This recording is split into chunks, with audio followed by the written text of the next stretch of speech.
Hello everyone, this is Adam Stewart from stewartmedicine.com. It's tick season and we've been getting a lot of calls about ticks, probably the same for everyone, especially if you're in a even semi-rural area.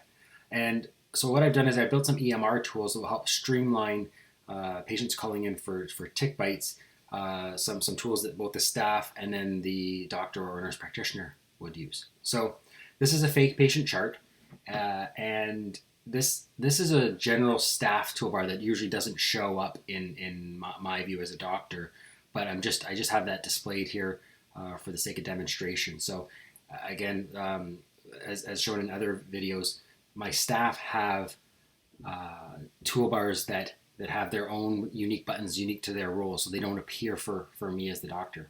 One of the buttons we've added to the toolbars for now is this button that says tick on it. And so if a patient calls in about a tick bite, the staff will click that button and this encounter system pops up. And it asks some basic questions. When was was the patient certain it was a tick? Sometimes they're not. Sometimes they just see a spot on their skin and they think it might be. But let's say they were certain it was a tick.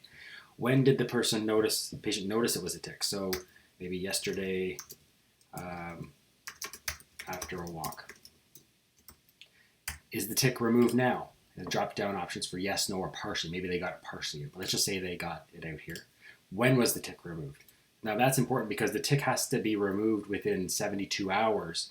It has to be within that time frame if we're going to be treating with prophylaxis antibiotics.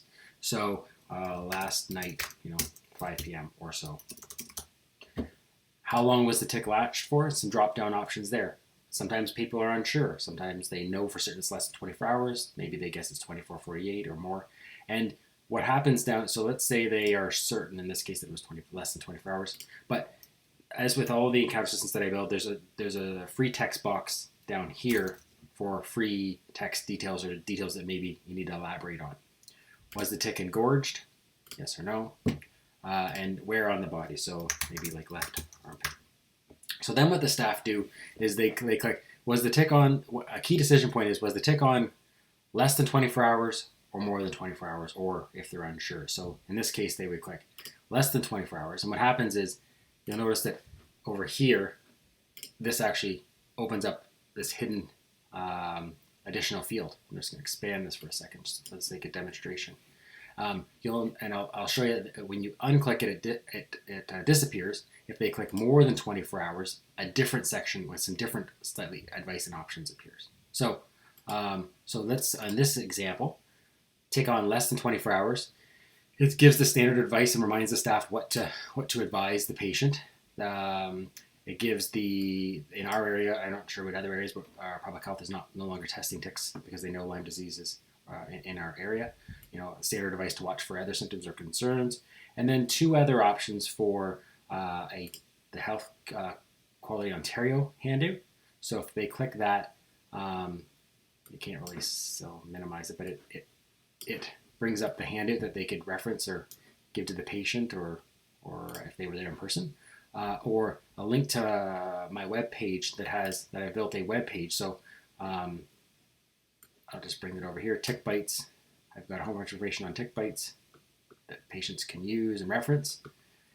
And so when they click this patient letter, you'll see it stamped in this letter down here that can you change to be addressed to the patient, and it just has the direct link to that web page. And then again, free text if needed. But let's say, for example, I'll come back to it in a second, but let's say that it was on for more than 24 hours. So let's say those answers up here were different, and it was on for more than 24 hours, or they weren't sure. So the staff then advised the patient that they will message the doctor or nurse practitioner for further advice, and someone will get back to them. And they also remind them they don't have to test the ticks. The same options for the handout and the reference letter are to the web page regardless, because whether or not the tick was on for 24 hours or not, the patients might be interested in the same information. And then staff would just simply click this button, message MD or NP for direction. So they click that, and what happens is, this is a demonstration where I'm both the staff user and the doctor, but they would send a message automatically to the patient's doctor for further advice. And then, so what happens is, I'll refresh the chart. as the doctor. So let's say I'm the doctor now, and I'll just re-enter the chart. And let's say I'm coming in as I'm getting this message in my inbox saying, tick bite, need further info. So what happens is you'll notice now there's a new toolbar that's popped up. And this is triggered by the phrase tick bite being included in today, a visit note that is less than a day old. So I see the information, and let's just say, so I say, okay, well, it's lasted for more than 24 hours. So this is this button here is actually just a link back to the staff triage button. But this is the one, that the tick management one is the one that I will click. So that's whether I'm calling the patient or not, or need some additional details, just a space there that I can put some additional notes. From there, I would say, well, it's on for 24 hours, or it's unclear, or it's greater than 24 hours, and it fits the criteria for treating. So I'm going to say, this is a crucial box here, the treatment required, because it changes the options that appear. If I say yes, that appears. If I say no, different option appear. So let's say, in this case, if I'm getting messaged about it, I'm going to assume that most of the time it's going to be greater than 24 hours. So if the tick happened to still be on, I have an automatic option to message the staff to book the patient in to remove it. Or the most common one would be I will prescribe something for them. Maybe the most common one would be the doxycycline ×1. And I've got these favorite prescriptions all loaded in the background of my EMR. The one click, so if I click this, notice I've clicked off message to staff and the prescription.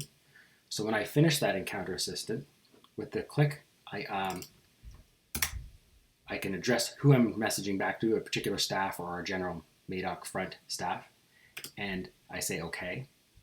So, and then, just going to pull this aside for a second, come back to it.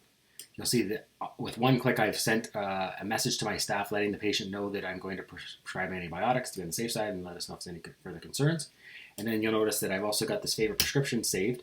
With a simple tab through, I've got the prescription already, and I would just fax or print it to the pharmacy. So you can see that I went into a little bit of detail, and the demonstration took a little longer, but you can see that with maybe 2 or 3 clicks, you've got a message sent, a prescription written.